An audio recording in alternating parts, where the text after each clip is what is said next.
உட்கார்.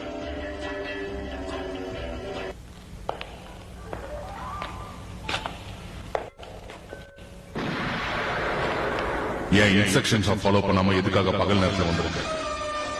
வேற வழி தெரியல. இன்னைக்கு காலையில பாண்ட் வந்து என்ன பார்த்துட்டு போனோம்.